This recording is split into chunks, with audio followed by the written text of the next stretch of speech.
ఓం శ్రీ గణేశాయ నమః.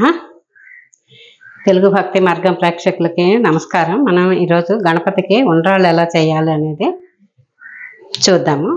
దాంతోపాటు మనం ఈరోజు చంద్రకాంతాలు, ఇవి అమ్మవారికి చాలా ఇష్టమైనవి. ఈ రెండు తెలుసుకుందాం. వరలక్ష్మి పూజకి కానీ, గణపతి పూజకి కానీ, అదే వినాయక చవితికి మనం ఏ పూజలకు చేసుకున్నా ఇలాగ ఈ కాంబినేషన్తో మనం చేసుకోవచ్చు. ముందుగా మనం ఉండ్రాళ్ళకి ముందు నూక ఉడికించుకోవాలి కాబట్టి ముందు బాణాలు పెట్టుకొని మూకుడు పెట్టుకున్నాం. అది గిన్నెలో కూడా మనం చేసుకోవచ్చు, పొయ్యి అంటించుకొని. నేను గిన్నెతో తీసుకున్నాను రవ్వ, కొంచెం వెల్తిగాను. దీంతో 2 గిన్నెలు నీళ్ళు ఇలా పోసుకున్నాం. ఇవి ఉడుకు పట్టాలి. పట్టిన తర్వాత ఇందులో ఉప్పు. ఈ ముందుగా ఉండ్రాళ్ళకి ఏంటంటే మనం వేసామంటే ఉండ్రాళ్ళకు కావాల్సినవి శనగపప్పు, నానబెట్టిన శనగపప్పు, పెసరపప్పు, రవ్వ, ఇది బియ్యపు రవ్వ వేసి ఇందులో కాస్త ఉప్పు వేసి ఉండ్రాళ్ళకి ముందు ఉడికించుకోవాలి. ఆ తర్వాత వీటిని మనం ఆవిరి పట్టాలి. అవి ఎలా పెట్టాలో మనం చూద్దాం. ఈ లోపల మనం చంద్రకాంతాలకు కావాల్సిన వస్తువులు చూద్దాం. చంద్రకాంతాలకి కావలసిన పదార్థాలు పెసరపప్పు, పంచదార, కొబ్బరి, ఏలక్కాయ. దీనికి నేను కప్పు హాఫ్, కొంచెం ఎక్కువ ఉంది, దీనికి తీసుకున్నాను. కొబ్బరి కూడా వేస్తున్నాము కాబట్టి దీనికి సరిపడా హాఫ్, ప్లస్ ఈ కొబ్బరికి సరిపడా షుగర్, అదే పంచదార, దానికి సరిపడా తీపి కావాల్సిన వాళ్ళకి కొంచెం ఇలా వేసుకోవచ్చు. తగ్గించుకోవాలి కూడా, తలకు వేస్తే వేసుకోవచ్చు. అది ఒక టేబుల్ స్పూన్ డిఫరెన్స్లో మనం చంద్రకాంతాలు ఆ పంచదార అనేది చూసుకుని వేసుకోవచ్చు. ఇవి చంద్రకాంతాలకి కావలసిన పదార్థాలు. ఈ పప్పు నీళ్ళలో వేసి నానబెట్టుకుని 1 గంట మనం ఇదే మిక్సీ పట్టుకొని వస్తాము. ఈ లోపల ఈ మన ఉండ్రాళ్ళ సంగతి చూద్దాం. ఈ లోపల మిక్సీ వేసే లోపల ఉండ్రాళ్ళకి ముద్ద మనం నూక ఉడికింది కదా, ఎలా ఉంది దాని పొజిషన్ చూసి ఉండ్రాళ్ళు చేసుకుందాం. ఈ లోపల ఈ పప్పు నానుతుంది. ఇది ఉడికిపోయిందండి, చక్కగా అయిపోయింది. ఇది కొంచెం చల్లారనిచ్చి మనం ఉండలు చేసుకోవడమే. ఆవిరి పడితే ఉమ్మగిలడం అంటాం కదా, అది ఒక 5 నిమిషాలు దీనికి ఇలా పక్కన పెడితే ఇది అయిపోతుంది. ఇది మనం మళ్ళీ తర్వాత ఆవిరి పడదాం. ఈ లోపల చంద్రకాంతాలు నానిన పప్పు మిక్సీ వేసుకుందాం. ఇది చల్లారిపోయిందండి ఉండ్రాళ్ళకి. ఇవి మనం ఆవిరి పెట్టుకుందాం. అలా ఉండలు చేసేసుకుని గణపతికి 4 సంఖ్యలో మనము ఏదైనా నివేదన చేస్తే మంచిదండి. 4, 13, 22 అలాగా. అంటే మనం నిత్యం మనం చేసిన ఒక్కొక్కసారి మనకేంటి అంటే రెమెడీ లాగా, అంటే జాతక దోషం, కేతు గ్రహ దోషం కానీ జాతకంలో ఉన్న వాళ్ళకి ఈ ఉండ్రాళ్ళు అనేవి గణపతికి అధిదేవుడు కేతు గ్రహానికి. అందువల్ల 4 వైబ్రేషన్ అనేది కేతు గ్రహానికి సంబంధించింది. మనం అలా 4 అలా అంటే ఎన్నైనా పెట్టుకోవచ్చు. అది అప్పుడు మనం రెమెడీ పాటించినప్పుడు మాత్రం 4, 13 అలా మనం లెక్క పెట్టి అవే నివేదన చేస్తే మనం ఆ కేతుగ్రహ నివారణ అనేది, దోష పరిహారం అనేది మనకి అవుతుంది అనమాట. అంటే అది 4 వారాలు, 4 ఉండ్రాళ్ళు, 13 వారాలు, అంటే మన పని జరిగే వరకు. జాతకంలో ఎక్కువ దోషాన్ని బట్టి మనం ఎక్కువ వారాలు చేయవలసి వస్తుంది. ఒక్కొక్కసారి తక్కువలోనే అయిపోతుంటుంది. కేతుగ్రహానికి సంబంధించిన రెమెడీ ఉండ్రాళ్ళు అనమాట. నివేదన మంగళవారం నాడు. అది కూడా మనం మామూలుగా అయితే మనం బుధవారం అది గణపతికి మన వాళ్ళందరూ గంటకిలు ఇవ్వడం అవన్నీ మనం నిత్యం బుధవారం చేస్తాము. దోష పరిహారం చేసినప్పుడు మాత్రం కేతుగ్రహానికి మనం మంగళవారం పాటించాల్సి ఉంటుంది. 4 ఉండ్రాళ్ళు పెట్టవలసి ఉంటుంది. ఇవాళ మనం ఇది వరలక్ష్మి పూజకు సంబంధించి మన ఇష్టం, మన ఇంట్లో ఉన్న సంఖ్యను బట్టి, ఎవరు తినగలిగిన వాళ్ళ దాన్ని బట్టి మనం ఎన్నైనా పెట్టుకోవచ్చు. ముందు వాయి పెట్టుకొని తీసుకుందాం. అమ్మవారి నివేదనకు ముందుగా 9 సంఖ్య అమ్మకి ఇష్టం కాబట్టి నేను ఇవాళ 9 చేసి ఇవి పెట్టాను. ఇవి మనం ఆవిరి పట్టుకుందాం. ఆవిరి పట్టుకుందుకి ఇందులోనే నీళ్లు పోసాను కొంచెం. ఇదిగో ఇలా దింపేస్తున్నాను స్టాండ్. ఇది ఇడ్లీ కుక్కర్ లాగా, ఇడ్లీలో ఎలా పెట్టుకుంటామో అలాగే ఇందులో. ఇది 5 మినిట్స్లో అయిపోతుంది. ఇడ్లీకి, రైస్కి మనకి ఏది కావాలో చూసుకొని మనం ఇది ఇలా పెట్టుకోవాలన్నమాట. ఇక్కడ దీంట్లో పెట్టినప్పుడు మనకు 5 నిమిషాలు కావాలంటే 5 నిమిషాలు, 10 నిమిషాలు మనం ఇక్కడ అడ్జస్ట్ చేసుకొని ఇందులో మనం ఇడ్లీకి పెట్టుకోవాలి. అది 12 నిమిషాలకు పెట్టుకున్నాను. 5 నిమిషాలు కూడా అయిపోతుంది. కాకపోతే నీళ్ళు వేడెక్కాలి కాబట్టి ఆవిరి పెట్టేసాము. ఇది అయిపోతుంది. నెక్స్ట్ మనం చంద్రకాంతాలు వేర్చడం చూద్దాం. ఇదిగోని ఇది పంచదార మనం కరగిన తర్వాత ఇందులోని రుబ్బిన పెసరపప్పు ముద్ద ఏదైతే ఉందో అది వేసుకున్నాం, కలిపి పెడుతున్నాను. అందులోనే కొబ్బరి కూడా వేసాను. ఇది బాగా ఇలా మనం దగ్గర అవ్వాలి, కలుపుతూ ఉండాలి. ఇది ఇలా వదిలేసి మనం వేరే ఇంకో పని చేసుకుందుకు వీల్లేదు, దీంతో ఉండాలి. మనం ఉంది చక్కగా సిమ్లో ఉండి అలా కలుపుకుంటే దగ్గర అయిపోతుంది. లాస్ట్లోని ఒక స్పూను నెయ్యి వేసి అదేమో మనం చల్లారనిచ్చాలన్నమాట. ఏదైనా పళ్ళెల్లో కానీ పీట్లో కానీ దేంట్లోనైనా వేసి ముక్కలు కోసుకోవాలి. అది కూడా చూపిస్తాను. ఇది దగ్గర ఒక 5 నిమిషాల్లో దగ్గర అవుతుందండి. ఇది దగ్గర అయిపోయిందండి.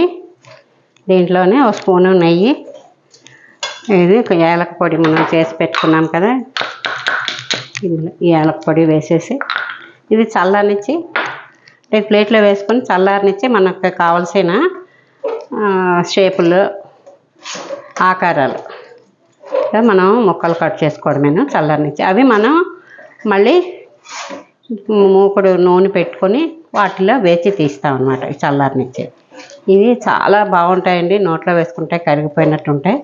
చాలా బాగుంటుంది. ఒకసారి ప్రయత్నం చేయండి. ఎవరికైనా ఈజీగా చిన్నపిల్లలు దగ్గర నుంచి అంటే ఒబ్బట్లు, బూర్లు వాటికి ఇంకా కొంచెం పదును కావాలి, కానీ దీనికైతే ఎవరైనా అవలేలుగా చేసేయగలుగుతారు. ఇదండి, ఇది ఇలా వస్తుంది. ఒక స్పూన్ నెయ్యి వేస్తున్నాను. నేను ఆపేసాను పొయ్యి. ఇది చల్లారనిచ్చుకుందాం. ఇందులో వేసుకొని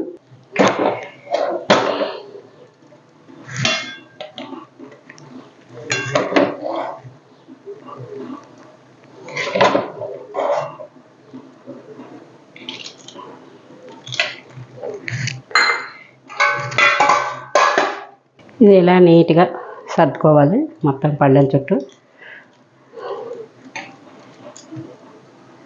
ఇది మనం ఫ్యాన్ వేసి కొంచెం సేపు ఆరబెడదాం. ఇంత ఈవెన్గా సర్దేసుకుంటే ఈ చంద్రకాంతాలో ఇలాగా మనం ముక్కలు కోసుకున్నామండి. ఈ ప్లేట్లో వేసాం కదా, ఈ ముద్దని ఇలాగా కోసుకున్నాం. ఇదిగో ఇవి తీసాను ఇలాగా. ఇవి మనం నూనెలో వేసి వేసుకోవడమేనా, ఇంకేం లేదు. వేసుకొని చక్కగా ఎర్రగా వేసి తీసుకోవడమే. ముందు నివేదనకి దేవుడి అమ్మవారి నివేదనకు ముందుగా 9 ముక్కలు నేను ఇలా తీసి వేసుకుంటున్నాను. నూనె బాగా వేడెక్కిపోయింది. చక్కగా ముందు కొంచెం నూనె బాగా వేడెక్కాక తర్వాత తగ్గించి మంట సిమ్లో పెట్టి వేసుకోవడమేనా. ఇది చాలా రుచికరంగా ఉంటాయి. పని కూడా సులువు. ఎప్పుడు కావాలంటే అప్పుడు మనం అమ్మవారికి నివేదన చేయొచ్చు. పెద్ద ప్రాసెస్ అంటూ ఏమీ లేదు, అలా తీసుకోవడమేనా. ఇంకా మూకుడు పడుతుంది కాబట్టి ఇలా ఇలా కట్ చేసుకోవడమేనమాట. ఈ సైడ్ నుంచి మనం చాకుతోట, అట్ల కర్రతోట, అట్ల పొలతోట ఏదైనా ఇలా, ఒకవేళ ఫస్ట్ పాలంగా రాకపోయినా మనం ఇలా చేత్తో సర్దేసి మళ్ళీ వేసేసుకోవచ్చు. ఎటువంటి ఇబ్బంది లేదు. విడిపోవడం సమస్య కూడా ఏముండదు. వేగుతున్నాయి. కొంచెం సిమ్లో పెట్టి ఒక 5 నిమిషాల్లో ఆపుదాం. ఇదిగోనండి ఇలా వేగాయి. తీసాను, ఇంకొక వాయి వేసాను అనమాట. చక్కగా చూసారా మంచి రంగు ఎలా వచ్చాయో. కొంచెం మనం దగ్గరుండి అదే ఎర్రగా అయిపోకుండా, నలుపు అయిపోకుండా చూసుకోవాలి. సిమ్లో పెట్టి తాపిగా వేసుకోవాలి. అవి మంట పనికిరాదు. పెద్ద మంట పెట్టకుండా ఇలా ఉంటే చక్కగా ఇవి చాలా రుచికరంగా ఉంటాయి. ఇదండి చంద్రకాంతాలు. ఇది అమ్మవారి నివేదనకి ముందుగా పూర్ణం ఇష్టం కాబట్టి అమ్మవారికి ఇలా పెడుతున్నాను. చూడండి ఎంత బాగున్నాయో. ఇదండి ఇక వేగుతున్నాయి కదా, ఇవి కూడా ఇలాగా చక్కగా తిరగ వేసాను. ఇప్పుడే వాయి ఇంకోటి అవుతున్నాయి. ఇవి కూడా ఒక 2 నిమిషాల్లో తీసేయచ్చు. ఇదండి చంద్రకాంతాలు. తెలిసింది కదా, పెసరపప్పు ఒక గ్లాస్ పెసరపప్పు తీసుకుంటే దానికి గ్లాసు పంచదార, ఇంకా కొబ్బరి కొంచెం వేస్తాం, ఒక చెప్పు వేస్తాం కాబట్టి దానికి ఒక పావు కానీ అరగానే మనం మధ్యలో వేసి పాకం పట్టుకోవాలి. మూకుడులో అని పంచదార వేసి కొంచెం నీళ్ళు వేసి కడిగిన తర్వాత మనం నానబెట్టి ఉంచుకున్న పెసరపప్పు మిక్సీ వేసి కానీ మనం రోట్లో రుబ్బుకున్న గ్రైండర్ వేసుకున్న క్వాంటిటీని బట్టి మనం చేయొచ్చు. తర్వాత ఏమో అది మనం తీసి ఈ పాకం పడుతున్న దాంట్లో కొబ్బరి ఏదైతే రుబ్బి పెట్టుకున్నామో అది దాంట్లో ఏలక పొడి అన్నీ వేసి బాగా కలుపుతూ దగ్గర పెట్టి చేయాలి. అది చల్లారనిచ్చి ముక్కలు కోసుకొని ఇలా మగ్గుల్లో వేసుకోవడమే. దీనికి అంతా కలిపి మనం ముందుగుండా ప్లాన్ చేసుకుంటే ఒక హాఫ్ అన్ అవర్లో, అరగంటలో పని పూర్తి అయిపోతుంది. ముందు మనం ఇలా చేసుకుందాము అనే ఒక ఆలోచన రాగానే పప్పు నానబెట్టుకుంటే ఈ లోపల మిగతా అమర్చుకొని ఇదంతా చాలా తొందరగా తేలిగ్గా ఎవరైనా బంధువులు వచ్చినప్పుడు కూడా మనం ఇది ఈజీగా పెట్టగలుగుతాం చేసి. ఒకసారి మీరు ప్రయత్నం చేసి చూడండి, ఎలా ఉందో కామెంట్ ఇవ్వండి. ఇది పూర్ణంతో పాటు మనం ఈ చంద్రకాంతాలతో పాటు వాళ్ళ అమ్మవారికి మామిడికాయ పులిహార కూడా చేసి చూపిద్దాము. నైవేద్యానికి బాగుంటుంది. శుక్రవారం వరలక్ష్మి పూజ కానీ 3వ వారం, 4వ వారం, 1వ వారం మన ఇష్టం ఎప్పుడు చేసుకున్నా మామిడికాయలు అందుబాటులో ఉంటున్నాయి కాబట్టి మామిడికాయ వాటికి కావలసిన పదార్థాలు మనకి పులిహార పోపు అందరికీ తెలిసినదే. శనగపప్పు, మినపగుళ్ళు, ఆవాలు, మెంతులు, శనగ పలుకులు, జీడిపప్పు, ఎండుమిర్చి, పచ్చిమిర్చి, కరివేపాకు, నువ్వులు నేను లాస్ట్లోని అది అయిన తర్వాత కాస్త నువ్వులు వేయించి ఇది పొడి చేసుకొని ఉంచుకొని వేసుకుంటాను. ఇది అలవాటు, ఒక్కొక్కరికి అలవాటు ఉండదు. ఇది వేయించి పొడి చేసుకో పెట్టుకుంటే మనం పైన జల్లుకుంటే చాలా రుచిగా ఉంటుంది, చాలా బాగుంటుంది. పులుపు అది కొంచెం ఎక్కువైనా ఇది వేసిన తర్వాత అంతా సమంగా అయిపోతుంది. అందువల్ల నువ్వుల పప్పు నేను వేచి ఉంచుకున్నాను. ఇవి వేచి పౌడర్ పెట్టుకో ఉంచుకున్నాను. ఇది పులిహారకి కావాల్సినవి. ఇప్పుడు మామిడికాయ తురిమిసి పెట్టుకున్నాను. ఇది మామిడికాయ తురిమిసి పెట్టుకున్నాను. ఈ మామిడికాయతో 2-3 మనుషులకు సరిపడా మనకి ఈ సరంజామాలో మనం ఎంత కావాలో అన్నీ వేసుకొని పులిహార కూడా పోపు పెట్టేసుకొని అమ్మవారికి నివేదన పులిహారు, తర్వాత చంద్రకాంతాలు, ఉండ్రాళ్ళు, రైసు, పెరుగు, వాటితో పాటు మనం కూర, పప్పు, పచ్చడి ఏం చేసుకుంటామో ఐటెంలు అన్నీ కలిపి చక్కగా అమ్మవారికి నివేదన చేద్దాం. దీన్ని మూకుడు పెట్టానండి. దీంట్లోని పులిహారకి సరిపడా ఆ నూనె వేసుకుందాం. పోపుకి సరిపడా నూనె వేసుకుందాం. అంటే మగ్గాలి కదా మనకి. మామిడి కూర కూడా అది కూడా కోరిన తురుము ఏదైతే ఉందో అది కూడా మగ్గాలి కాబట్టి కాస్త బాగానే పడుతుంది. ఒక 3 స్పూన్లు వేసుకున్నాను. ముందుగా వేరుశనగ పలుకులు,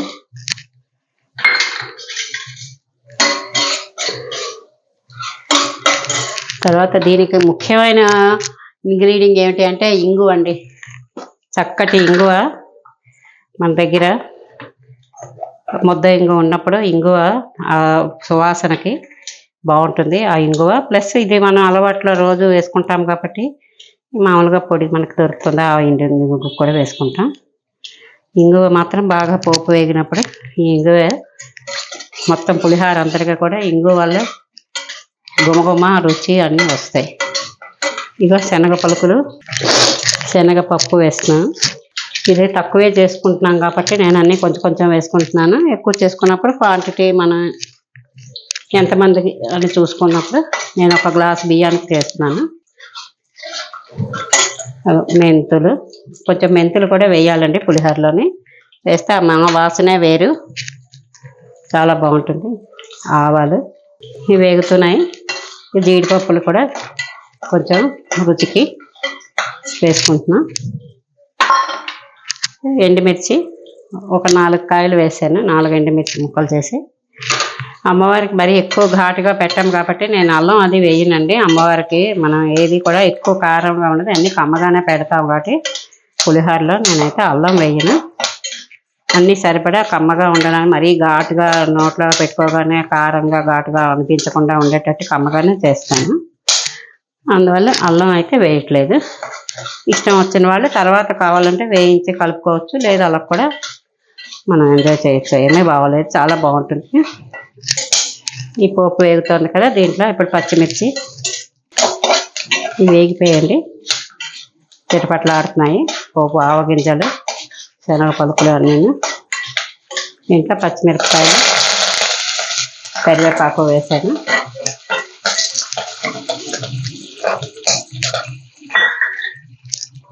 ఇప్పుడు ఇంగువ చెప్పాను కదా, ఇది ముద్ద ఇంగువ, అది వేసి చాలా మంచి రుచి వస్తుంది. దాంతోపాటు ఇది కూడా వేసుకోవాలి.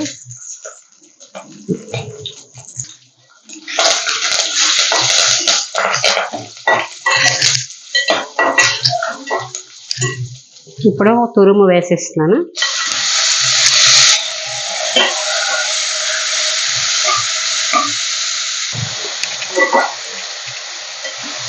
పోపుతో పాటు మామిడి తురుము అయితే ఏదైతే ఉందో అది కూడా మనకి నూనెలోనే చక్కగా మగ్గబెట్టుకొని వేసుకోవాలి. పచ్చికూర వేస్తే బాగుండదు, నిలవ కూడా ఉండదు. మనకి ఫ్యూ అవర్స్లోనే, కొద్ది గంటల్లోనే వాసన వస్తుంది. అందువల్ల ఇలా వేసి పెట్టుకుంటే మనకి పులిహోర ముందు చేసినప్పుడు కన్నా రెండో పూటే బాగుంటుంది. అందుకు రెండో పూట బాగుండాలి అన్నప్పుడు ఇలా వేసి చేసుకుంటే బాగుంటుంది. కొంతమంది అన్నంలో కలుపుతారు, వేడివేడి అన్నంలో కలుపుతారు. అది చెల్లిపోతుంది, పర్వాలేదు అనుకున్నప్పుడు అలా చేసుకోవచ్చు, ఎవరి పద్ధతి వాళ్ళది. కానీ ఇలా చేసినప్పుడు ఇది అసలు పద్ధతి. ఇది దీంట్లో కాస్త పసుపు, ఉప్పు వేద్దాం, ఇది మగ్గుతూ ఉంటుంది.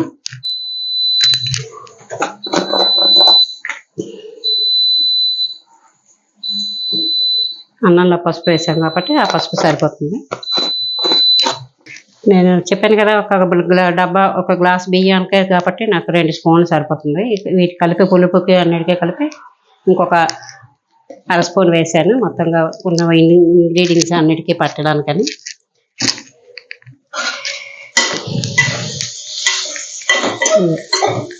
చక్కగా మెత్తబడిపోయిందండి కూర. ఇది చల్లారనిచ్చి అన్నం కూడా ఇందులో కలిపేసుకుంటే పులిహోర రెడీ. ఇది నూనె ఇలా తేలాలి, పక్కకి తేలితే అప్పుడు బాగుంటుంది. ఒక అర స్పూన్ పట్టేటట్టు ఉంది, కొంచెం వేసుకుందాం.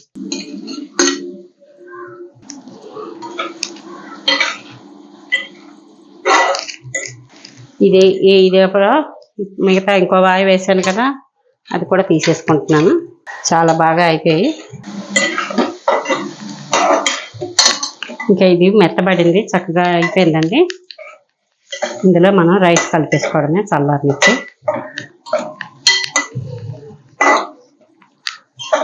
ఇది చూసారా, నూనె ఇలా తేలింది కదా, ఇలా అవుతుంది అంటే ఇది అయినట్టే. అందరికీ తెలుసు, కాకపోతే పిల్లలు నేర్చుకోవాల్సిన, ఇవాళ రేపు నిన్న మొన్నటి పిల్లలందరూ యూత్, పెళ్ళి కావాల్సిన వాళ్ళు, పెళ్ళి అయిన వాళ్ళు, కొత్త సంసారాల వాళ్ళు ఎవరైనా కావాలనుకుంటే ఎలా చేసుకోవాలి అని మనం చూపిస్తున్నాం అంతే. ఇవాళ రేపు పిల్లలకి అన్నీ వచ్చు, మనకన్నా మంచిగానే లేటెస్ట్ వంటలన్నీ వండుతూ ఉంటారు. కానీ ఈ పాతకాలం వంటలు తెలియవు కదా. ఇది పొయ్యి కట్టేస్తున్నాను, ఇందులో రైస్ కలిపేసుకుందాం.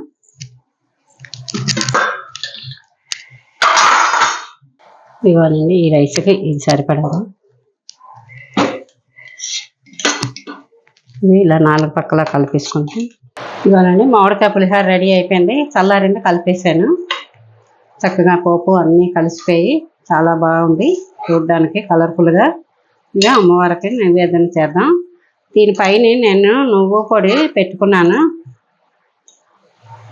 నువ్వు పప్పు వేయించి కొంచెం 2 ఎండుమిరపకాయలు వేసి ఇందులో వేస్తున్నాను.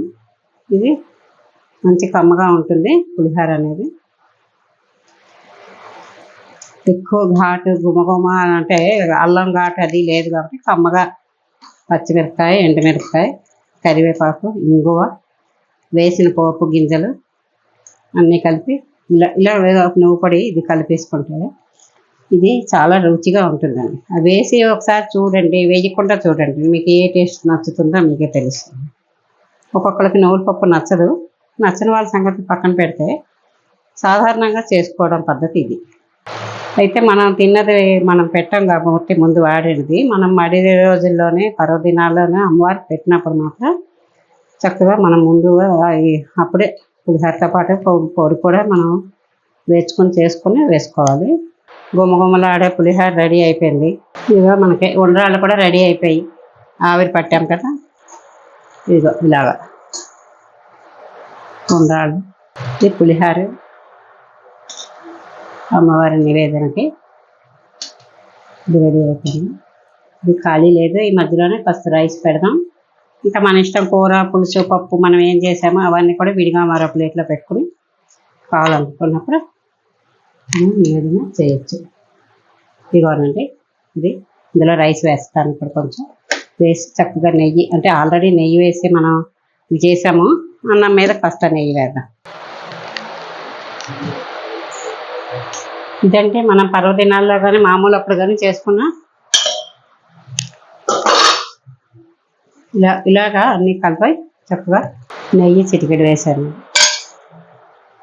ఇవన్నీ నెయ్యి మనం రాసి వేసినవేను. ఆ తర్వాత ఇవి నెయ్యి మనం పూర్ణంలో వేసాం. అంతా కూడా నెయ్యి, పెరుగు, పాలు ఆల్రెడీ మనం పొద్దుటే ముందు దీపం పెట్టినప్పుడు పాలు నైవేద్యం పెడతాము. నివేదన పళ్ళు కాయలు ఏమన్నా మనం నైవేద్యం టైంకి పూజ చేసుకొని ఇలా అన్నీ అమర్చుకొని అమ్మవారికి నివేదించి చక్కటి ఫలితాలు అమ్మవారి ఆశీర్వచనం పాత్రలు అవుతారు. చేయడానికి ప్రయత్నం చేయండి కుదిరినప్పుడు.